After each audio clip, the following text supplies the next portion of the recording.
Akuntansi kas satuan kerja. Akuntansi kas satuan kerja dijabarkan menjadi 4. 1. Klasifikasi kas dan setara kas. Berdasarkan PSAP nomor 1 tentang penyajian laporan keuangan, kas adalah uang tunai dan saldo simpanan di bank yang setiap saat dapat digunakan untuk membiayai kegiatan pemerintah daerah yang sangat likuid, yang siap dijabarkan atau dicairkan menjadi kas setara bebas dari risiko perubahan nilai signifikan. A. Kas pemerintah dalam pengelolaan Bendahara Umum Negara atau BUN. Bendahara Umum Negara adalah pejabat yang diberi tugas untuk melaksanakan fungsi Bendahara Umum Negara sesuai ketentuan peraturan perundang-undangan yang ada. Menteri Keuangan adalah Bendahara Umum Negara yang menguasai uang negara. Kas merupakan rekening khusus untuk keperluan tertentu sesuai peraturan yang berlaku. Contohnya adalah rekening khusus untuk menampung penarikan di muka pinjam dan hibah luar negeri atau PHLN. B. Kas pemerintah daerah. Uang daerah adalah uang yang dikuasai oleh bendahara umum daerah berupa rupiah dan valuta asing. C. Kas dan setara kas. Kas dan setara kas pada pemerintah daerah mencakup kas yang dikuasai, dikelola, dan di bawah tanggung jawab bendahara umum daerah atau disebut BUD, dan bendahara pengeluaran. Kas pemerintah di luar.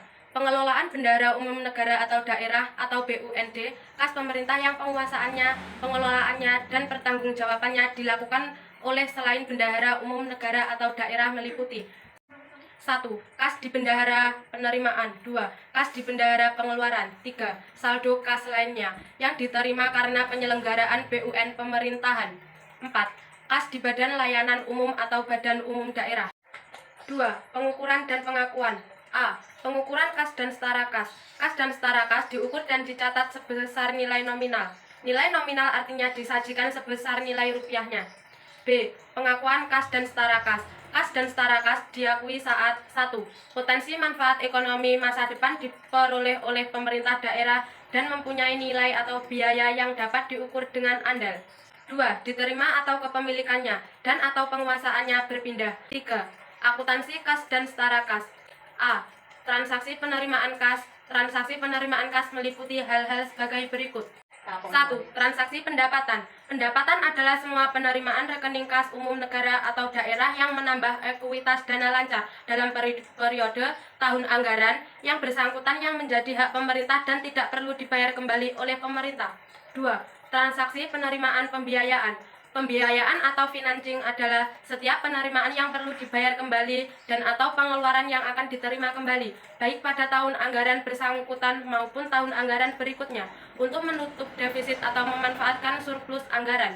3. Transaksi penerimaan transfer. Penerimaan transfer masuk merupakan penerimaan uang dari entitas pelaporan lain yang menambah ekuitas dana lancar dan tidak wajib dikembalikan, antara lain penerimaan dana perimbangan dan dana bagi hasil pemerintah pusat atau provinsi. 4. Transaksi penerimaan lainnya atau non-anggaran. Penerimaan negara atau daerah lainnya adalah penerimaan kas yang tidak mempengaruhi pendapatan, penerimaan pembiayaan, dan penerimaan transfer pemerintah berupa penerimaan perhitungan pihak ketiga. B. Transaksi pengeluaran kas. Transaksi pengeluaran kas meliputi hal-hal berikut. 1. Transaksi belanja negara daerah. Belanja adalah semua pengeluaran dari rekening kas umum negara atau daerah yang mengurangi ekuitas dana lancar dalam periode tahun anggaran bersangkutan yang tidak akan diperoleh pembayarannya kembali. 2. Transaksi pengeluaran pembiayaan. Pengeluaran pembiayaan adalah semua pengeluaran rekening kas umum negara atau daerah. 3. Transaksi pengeluaran transfer. Pengeluaran transfer adalah pengeluaran kas dan entitas pelaporan ke entitas pelaporan dalam pemerintah seperti pengeluaran dana perimbangan oleh pemerintah pusat dan dana bagi hasil oleh pemerintah daerah. 4. Transaksi pengeluaran lainnya non-anggaran.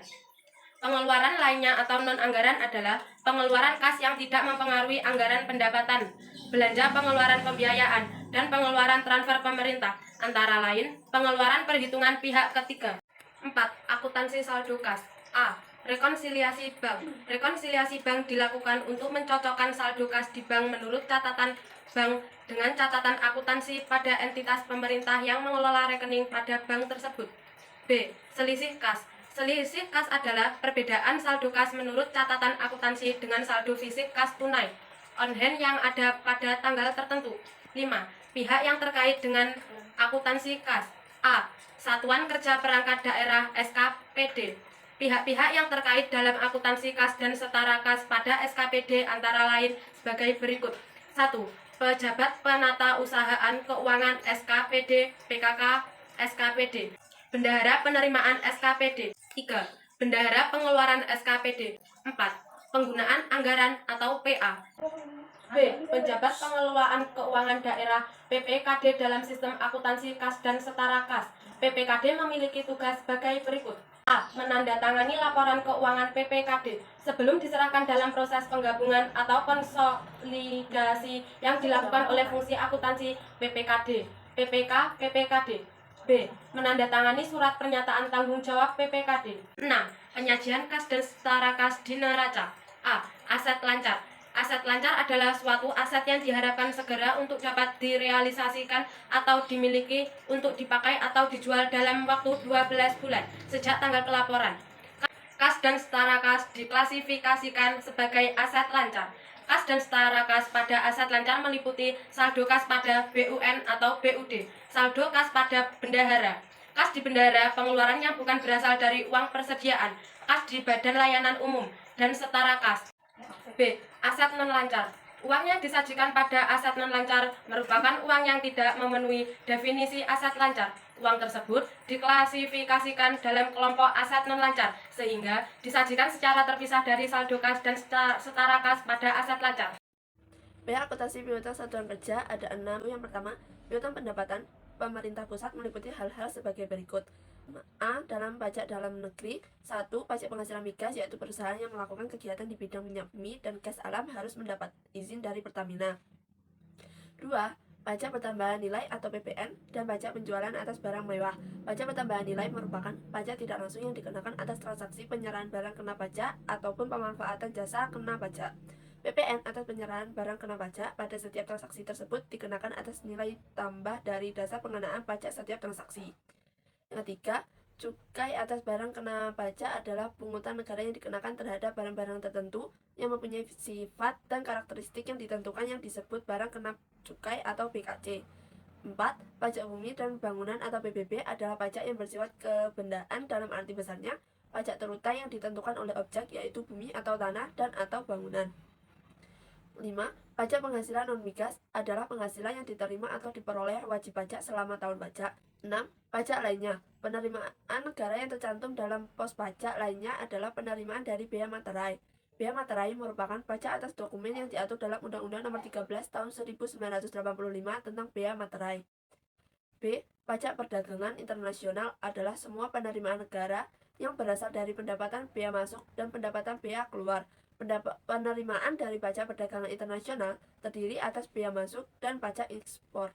2. Piutang atas penerimaan negara bukan pajak atau PNBP. Ketentuan tentang PNBP diatur dalam Undang-Undang Nomor 20 Tahun 1997. A. Penerimaan sumber daya alam ada 2. Yang pertama, penerimaan sumber daya alam, minyak bumi, dan gas alam adalah penerimaan pemerintah dari sektor minyak bumi dan gas alam. 2. Penerimaan sumber daya alam lainnya adalah bagian negara dari penerimaan sektor kehutanan, pertambangan, umum, dan perikanan. Yang B. Bagian pemerintah atas laba BUMN merupakan imbalan kepada pemerintah pusat selaku pemegang saham badan usaha milik negara atau BUMN. Imbalan ini disebut sebagai Return on Equity atau ROE yang dihitung berdasarkan persentase tertentu terhadap laba bersih atau payout ratio atau POR. Yang C. Surplus Bank Indonesia merupakan jumlah surplus dari setel hasil kegiatan Bank Indonesia setelah dikurangi jumlah tertentu 30% yang ditujukan untuk dana cadangan umum sebagai penambah modal sehingga rasio jumlah modal mencapai 10% terhadap total kewajiban moneter Bank Indonesia. D. Penerimaan negara bukan pajak lainnya dibedakan dalam 2 macam, yaitu 1. Penerimaan bersifat umum, 2. Penerimaan yang bersifat fungsional. E. Pendapatan Badan Layanan Umum atau BLU merupakan instansi di lingkungan pemerintah yang dibentuk untuk memberikan pelayanan kepada masyarakat berupa penyediaan barang atau jasa yang dijual tanpa mengutamakan mencari keuntungan dalam melakukan kegiatannya didasarkan pada prinsip efisiensi dan produktivitas. Contohnya, rumah sakit dan perguruan tinggi negeri. 3. Piutang pendapatan pemerintah daerah meliputi hal-hal sebagai berikut. A. Piutang pajak daerah tingkat 1 atau provinsi. Pajak daerah ini berlaku pada provinsi dan kabupaten atau kota. Penduduk yang melakukan pembayaran pajak tidak akan merasakan manfaat dari pajak daerah secara langsung, karena akan digunakan untuk kepentingan umum. Jenis-jenisnya dapat ditetapkan antara lain: 1. Pajak kendaraan bermotor atau PKB dan pajak kendaraan di atas air atau PKA sebesar 5%. 2. Bea balik nama kendaraan bermotor atau BBNKB sebesar 5%. 3. Pajak bahan bakar kendaraan bermotor atau PBBKB sebesar 5%. 4. Pajak pengambilan dan pemanfaatan air bawah tanah dan air permukaan atau P3ABT atau AP sebesar 20%. B. Pajak kabupaten atau kota. Jenis-jenisnya beserta tarif setinggi-tingginya yang dapat ditetapkan antara lain: 1. Pajak hotel tarif pajaknya sebesar 10%. 2. Pajak restoran tarif pajaknya sebesar 10%. 3. Pajak hiburan tarif pajaknya sebesar 35%. 4. Pajak reklame tarif pajaknya sebesar 25%. 5. Pajak penerapan jalan tarif pajaknya sebesar 10%. 6. Pajak bumi dan bangunan adalah pajak atas bumi dan atau bangunan yang dimiliki, dikuasai, dan atau dimanfaatkan oleh orang pribadi atau badan kecuali kawasan yang digunakan untuk kegiatan usaha perkebunan, perhutanan, dan pertambangan. 4. Piutang retribusi daerah yaitu pungutan daerah sebagai pembayaran atas jasa atau pemberian izin tertentu yang khusus disediakan dan atau diberikan oleh pemerintah daerah untuk kepentingan orang pribadi atau badan. Jenis-jenis retribusi daerah adalah sebagai berikut. A. Jasa umum adalah jasa yang disediakan atau diberikan oleh pemerintah daerah untuk kepentingan dan kemanfaatan umum. B. Pajak parkir adalah pajak atas penyelenggaraan tempat parkir di luar badan jalan.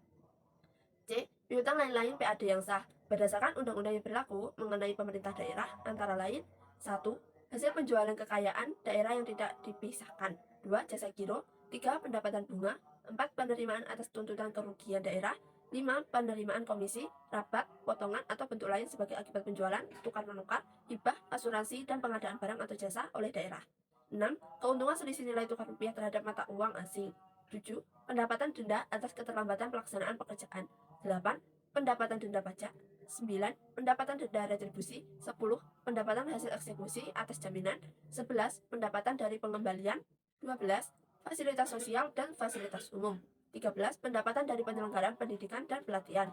14. Pendapatan dari badan layanan umum daerah. D. Piutang hasil pengelolaan kekayaan yang dipisahkan. Jenis hasil pengelolaan kekayaan daerah diperinci menurut objek pendapatan mencakup hal-hal berikut. 1.